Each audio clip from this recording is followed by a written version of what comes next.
So now we have an understanding, as we begin chapter 52, of God, how the essence of God, Ein Sof, is equally found in the higher worlds and the lower worlds. There's no distinction, just like the soul is equally found, the essence of the soul, in the brain, the heart, the hand, the toenail, no distinction. And at the same time, the soul is found distinctively, giving unique function to the eye to see, the ear to hear, to the hand to be able to stretch it out, to toenail being a toenail. And likewise, God, there's a distinction between the vitality that there is in a higher world versus a lower world, because that's the diffusion of the vitality, the light of God. And now we need to go to understanding the middle ground over here. And in the metaphor, the middle ground, right, between the essence of God and the functionality of higher and lower worlds, and functionality of the divine light as it gives vitality uniquely to every world and everything in the world uniquely, and as the soul gives vitality uniquely into every limb, organ of the body to give it its unique functionality and purpose. So now we need to go, as in the human being and the soul, where is the principal manifestation of not the diffused vitality, because diffused is the eye to see, uniquely to see, not to hear, the ear to hear, not to be like a hand. But that comes from somewhere. So it ultimately comes from the soul, the essence of the soul. But in between that, there is the undiffused vitality that's found in the brain. While all the organs of the body, they merely receive a ray of light to radiate and give them that in there are manifest vitality that is unique to the limb and organ. All of it is undiffused, undiluted in the brain. The first manifestation of the soul, in that undiluted, undiffused way. That's the metaphor. What does that mean here in understanding God's giving vitality to the world? So from the Ein Sof,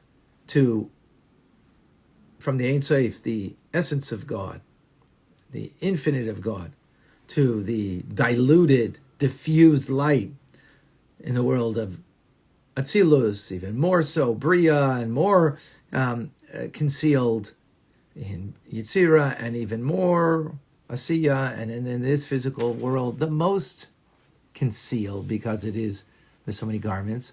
So where does that diffused vitality come from? The diluted vitality come from a place where it's undiluted, undiffused, right? Where the general stream of vitality that animates all worlds. And where is that? So not the Ein Sof, but the will of God and the Chabad of God. Chachma bina v'das, wisdom, understanding, and knowledge. It's called intelligence. Will is the keser, the crown, right?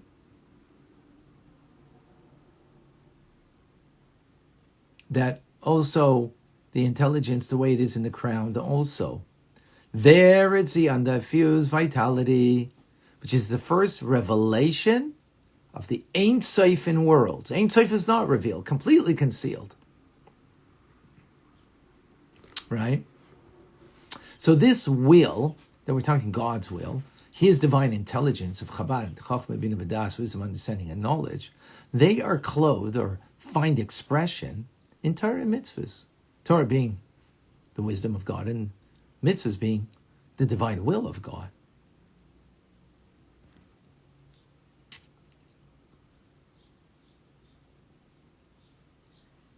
Right? Understanding and knowing what the mitzvahs are about means you understand the divine will.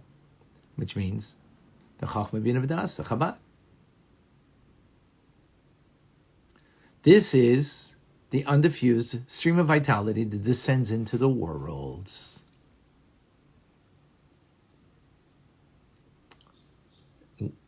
Where does it become manifest? That general flow of life. Not the specific. The specific is with the diffused, diluted, just like the soul is being, so to speak, diluted, that when it's giving my eye to see and my ear to hear. It's diffused. It's only a ray. But there's a general flow where it comes from, where it's undiffused stream of vitality. So where does it... So it's found in the will and intelligence, the divine intelligence, just like it's found in our brain. So it's found in the divine intelligence and will of God. But where does it manifest itself? Is in the sphere of Malchus. Malchus translated as royalty, but we'll see. Alter Rebbe gives 4 different terms to understand it. In other words, from an undiffused, undiluted flow, general flow of divine vitality, well, it can't go from there, to give diffused. It needs to go funneled into Malchus of Atzilus, which then is the source, becomes the conduit, the source of vitality for each world. That each world will get then the diffused glow and ray of light for that particular world and that particular creation within the world. Right? So that general stream of vitality that we call intelligence, right? It is revealed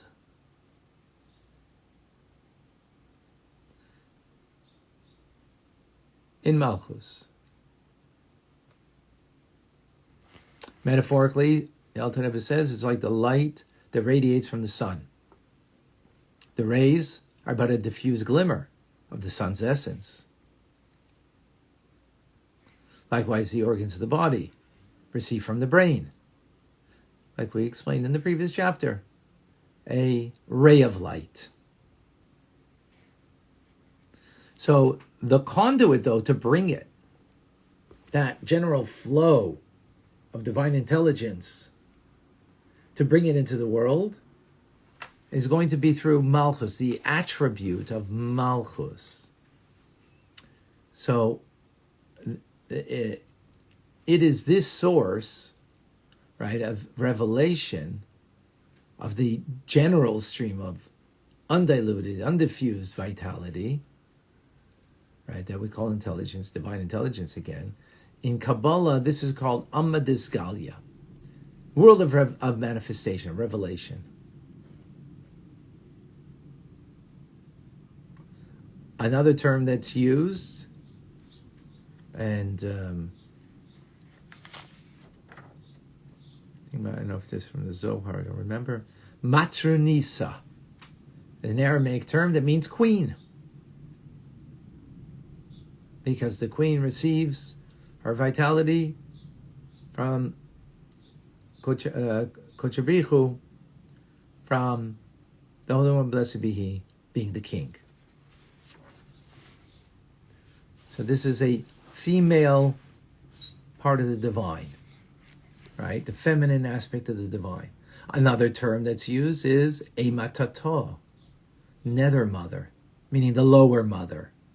Because Bina is a higher mother, and Malchus, that we're talking about now, is a lower mother. And then finally, as it's the term that's used in the Talmud, it's used also in Chassidus, Shechina, which means divine presence. But Shechina comes from the idea of enclosed in, being in. So let's take these four terms. Alma Disgalia, Malchus, right, of Atzilus we're talking about. It is Alma Disgalia, the revealed world. Because what is Malchus doing? It's revealing its source. It's the beginning of revealing the light of the Ein Sof. It's to reveal it. Right? That's its functionality. That's what it's there to do. So, how does it do it? Well, Matronisa, queen. What is a queen? The queen is the one who reveals the power of the king. Right? Just like every good wife reveals the power of her husband. So the queen is revealing the power of the king. Meaning, right, that King, God, Ein Sof, is the source of all life. So it's going to be first manifest through the queen. We call it the world of revelation. Queen is revealing, has that power to reveal, but she's revealing it, so to speak, in relation to the king, in relation to God. Then there's another term we use, Nether, mother. Because mother, feminine again, is also revealing. What is she revealing here? She's also giving vitality. Where the queen is vis-a-vis more reflecting upwards of the king, the mother is more downwards to the child. Meaning the vitality as it is mother to child. So now it's taking the vitality, and it's the same idea, but just a different, like the same coin, but different angle of the coin, the same book, and just different dimensions of the same book, the same idea. So the mother is the one bringing it to the child. So it's mother downward, so to speak. Queen is mother, is reflecting what's up from up. And then finally, Shechina. Shechina is the way it's indwelling within. It's like in the child already, or in the child, meaning over here, in what it's giving vitality to. Because remember, we're talking about Malchus and how it is taking the undiluted, undiffused, general flow of vitality that comes from divine intelligence that is embodied in Torah, right? In the Torah and mitzvahs, and now bringing it, revealing it where? Further downwards, meaning into created beings. And it's going to come to the created beings, how? Very diffused and diluted.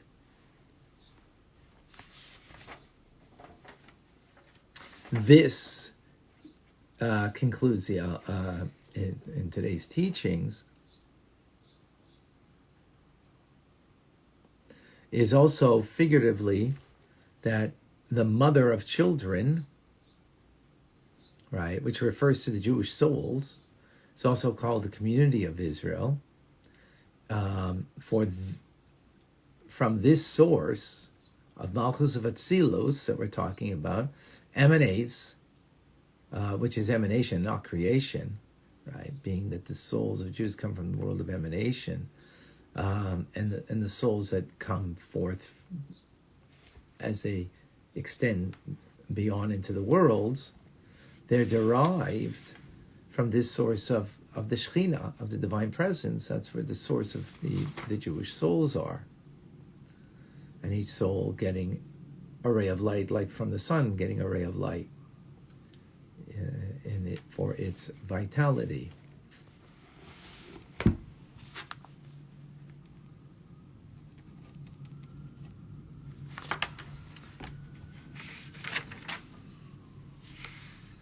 The brain is very powerful.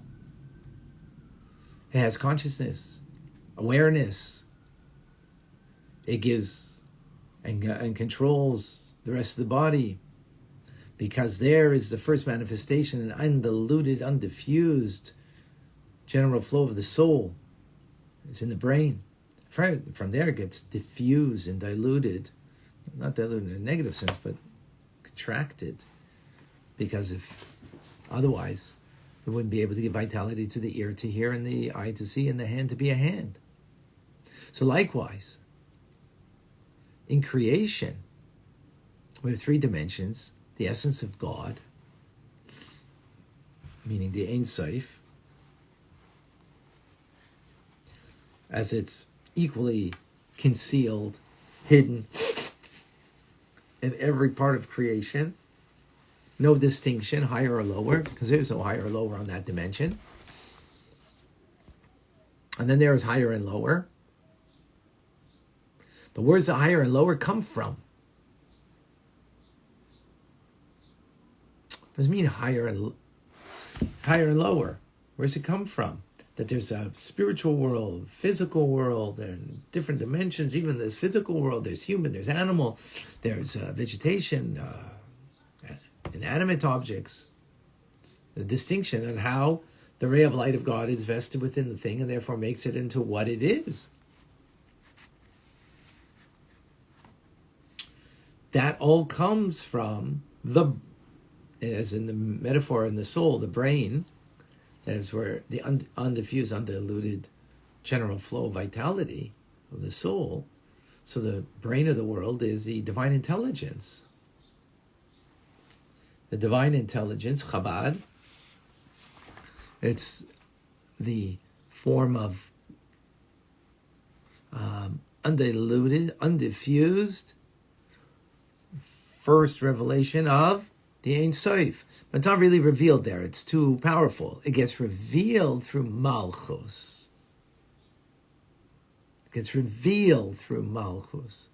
So Malchus then takes from the Chabad, divine intelligence, and just think about it.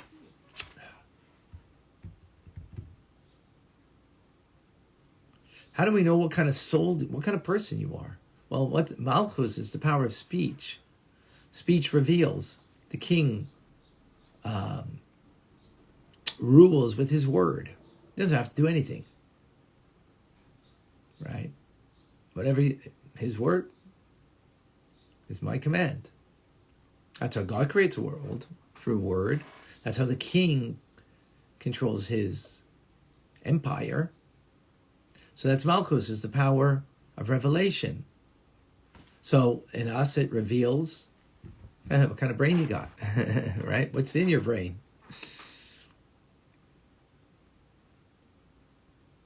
Now, whatever's in your brain is so much greater and so much more powerful, undiffused, undiluted, but our words do reflect that.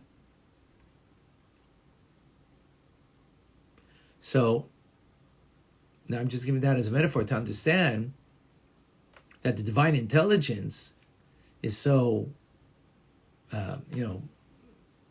it's not like the Ein Sof that is, beyond, but it's so powerful that it needs a vehicle to take the undiffused revelation of the Ein Sof to be able to now be the filtering process to bring that and reveal it.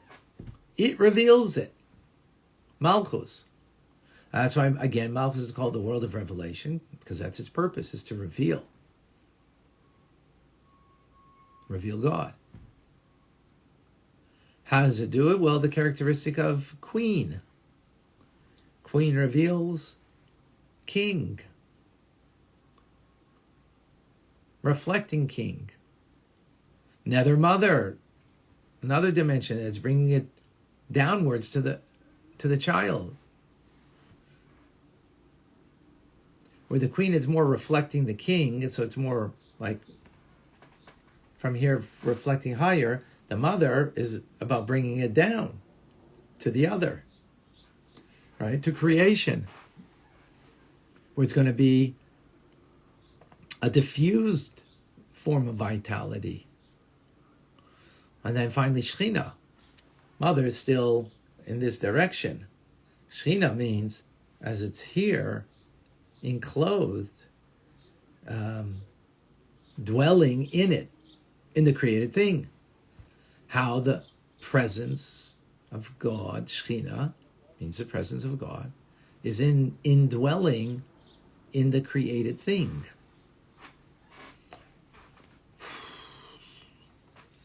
Very abstract, esoteric, but beautiful idea that I hope I gave across well, that you understand. Let's get into some questions and thoughts about this. 2 question marks before you ask a question. Brendan, Joseph, and Irene, and have a question. Well, I'm sorry, I lost it on the feed. I ain't got it now. So the question needs to be re-asked. I apologize for that. Well, I don't know much I can do about it, but in any case. Davida, when Mashiach comes, will any of the change in the open revelation of Hashem's Shekhinah? Absolutely. What's happening now, we will be able to perceive. It'll be real for us. Yeah. Absolutely. Okay. Again, you need to repost it.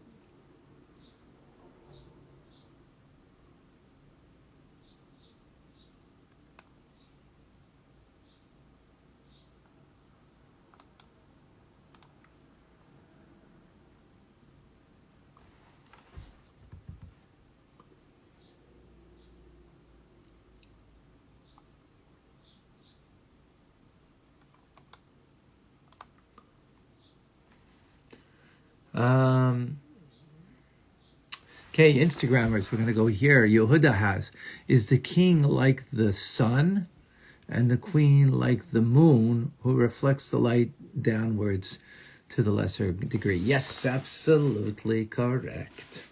King is like the sun. The moon is like the queen, right?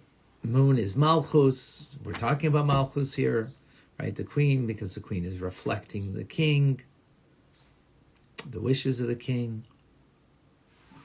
Absolutely correct. Very good. How many worlds or layers are there? There's 4 basic worlds. Atzilus is the world of emanation. Bria, Yitzir, Nasiya. Could a person possibly witness some of these different levels of revelation while in between life and death? I don't know if they would be aware of it, but yeah. I mean, they'll be aware of some kind of spirituality, but I don't know exactly what. I don't know. I haven't been there. Hope not to. When we speak about higher and lower worlds, what worlds are we referring to? Not Olam. And we're talking about Atzilus, Bria, Yitzira, and Asiya. Okay, very good. Thank you for those questions. I hope that was clear.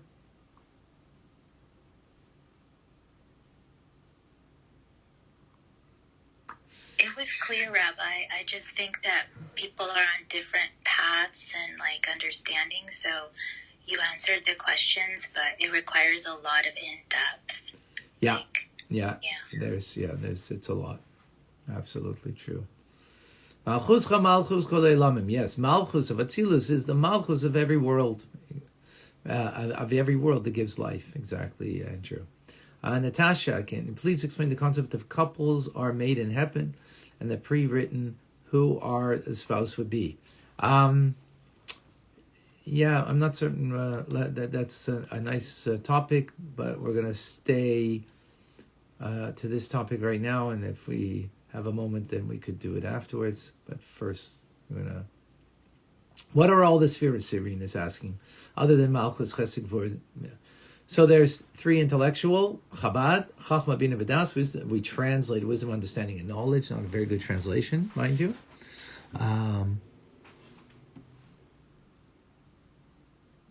And then we have 6 emotions, Chesed, loving kindness, Gvura, restraint, refrain, power. Tiferes, beauty, which is compassion. Netzach, which means to endure, be victorious, overcome obstacles. Hod, which means beauty, acknowledgement, humility. And Yesod, foundation, which is connectivity. And then finally Malchus. Okay.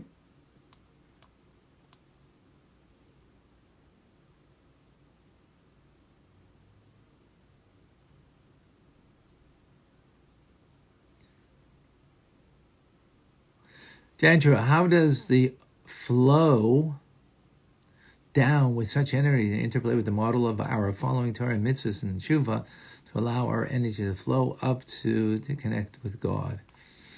Very good. So, actually, there's an interesting point over here that so the flow of vitality is going through the divine intellect, and the divine intellect is Torah, and the divine will is the divine intellect and will and intellect is the Torah and mitzvahs, which means that the flow of divine energy that is coming and animating this world is based on Torah. That's what it means. The Torah is the blueprint of creation. What does it mean, blueprint of creation? It means that the vitality of this world is coming through divine intelligence, divine will, and therefore is an expression of it, which is the expression of Torah and mitzvahs, which means even though it's so diffused and diluted as it comes to this world, and therefore we don't sense presence of God so readily, we have to learn Tanya to, and we have to daven, and we have to really like work ourselves over, because intuitively we feel we feel selfish then, right? Not selfless in the presence of God.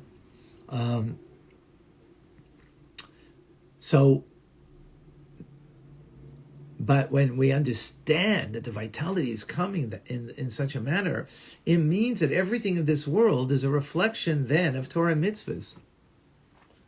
And not only is it a reflection of it, Torah and mitzvahs is what rules the day, because it's the vital force. So our fulfillment of what we're doing right now, learning of Torah and doing mitzvahs, not only gives vitality to the world, it reveals the true vitality of the world, that is the vitality is coming from the undiluted, undiffused divine intelligence and will of God, as it is manifest through Malchus, funneled through Malchus, just like my intelligence is funneled through my words, right? And comes out very contracted. My head and my brain, it's much greater, the idea, the light, than it is in the limiting words that I express it in. But that limited word of God that he expresses and is animating the world, it's the word of Torah and mitzvahs. So that means Torah and mitzvahs rule the world, in a sense. It doesn't feel that way? Well, look at a rock. It looks dead to me, but it's not. It's alive. It's animated. Every single moment God is creating is something from nothing, and if he would take away that power, it would cease to exist as it was before creation. So it's a vital force in God that's in there. It's pulsating it every moment.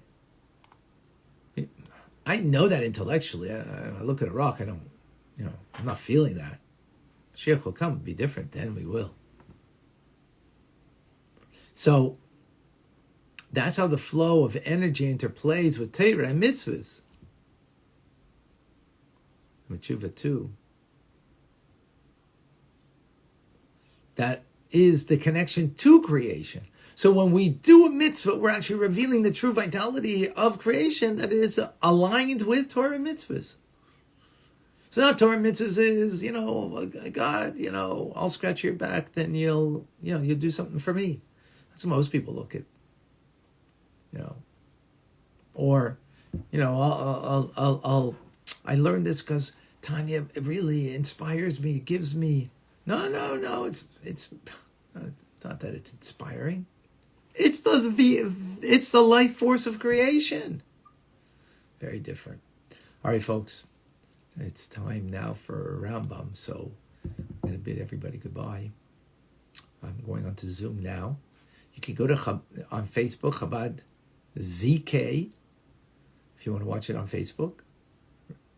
We're learning the laws of study of Torah, the laws of the obligation to study Torah. So do come and join us.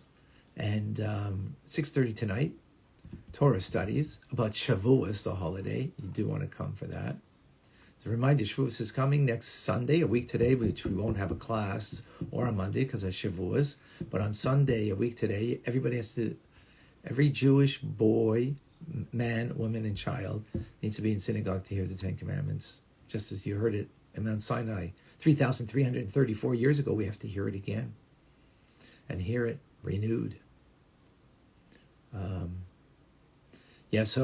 And if you want to come on Zoom now, 770-6085. And don't forget TRC tonight, 8 o'clock. I'm Rabbi Ronnie Fine, coming to you from Chabad Zich in Kadesh in Montreal, Canada. It's a privilege and a pleasure to share with you, Tanya. Have a wonderful day and a good tavach. Thank you all for joining. Thank you, Rabbi. Thank you. God bless. Thank you.